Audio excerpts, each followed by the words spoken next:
down, Kier. Dear Dad, it's been about a year and a half since you left this earth, and I cannot begin to tell you how much I miss you. A lot has happened since you passed, and there's a lot I need to catch you up on, but that's not why I'm here. It's Black History Month, and for Black History Month, I was asked to write a letter to an inspirational black person in my life, and of course I chose you. I'm not even sure where I should begin, so I'm just going to start by saying thank you. Thank you for the countless times you and Mom sacrificed so I could chase after this dream of ours.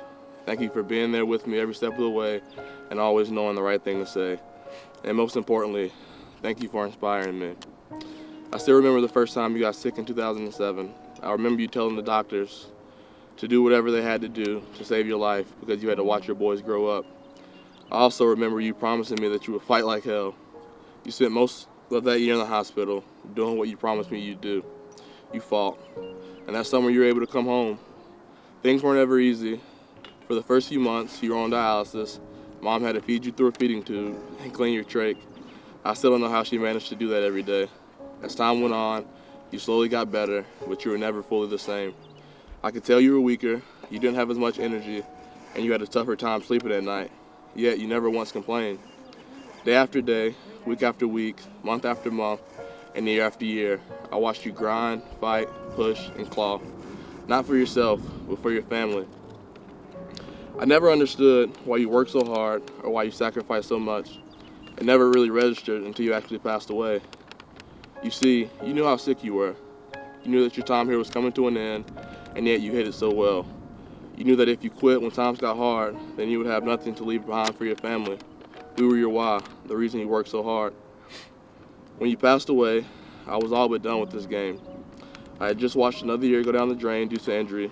My confidence was gone. My passion was as well. I remember spending many nights questioning why I was still playing and why I was wasting so much of my valuable time. You could sense the desire dwindling away your last few months here, and you always knew what to say. I can still hear one of your favorite sayings even to this day. Keep pushing, son. When you're finally healthy, everyone will be able to see who you really are. Those words stuck with me, and they're very much so the reason why I'm still playing today. You see, I didn't realize how sick you were. You were always a fighter, and that is what I reassured Mom with the last few months of your life. I would constantly tell her, Dad's a fighter. He will push through this. And as it turned out, I was wrong. And that's when it really hit. It was now my turn to fight. You gave your all to the very end, and that is when I realized it was my time to do the same. Baseball is our thing. It's what we bonded over. It's what connected us. It's what we spent so much time doing together. And this dream to play at the highest level wasn't just my dream, it was our dream. You had much bigger problems than me, and you never let adversity stop you, so why should I? It's probably about time I wrap this up. I miss you, Dad, and there are so many things that I wish you were here to experience with me. I miss seeing you up in the stands and the post-game hugs. I miss you picking up my chin after a bad game, and most importantly, I miss hearing you say, I'm proud of you. Since you passed, I've tried doing a lot of different things to feel your presence. I've sat by your grave and felt nothing. I've looked at old pictures and felt nothing.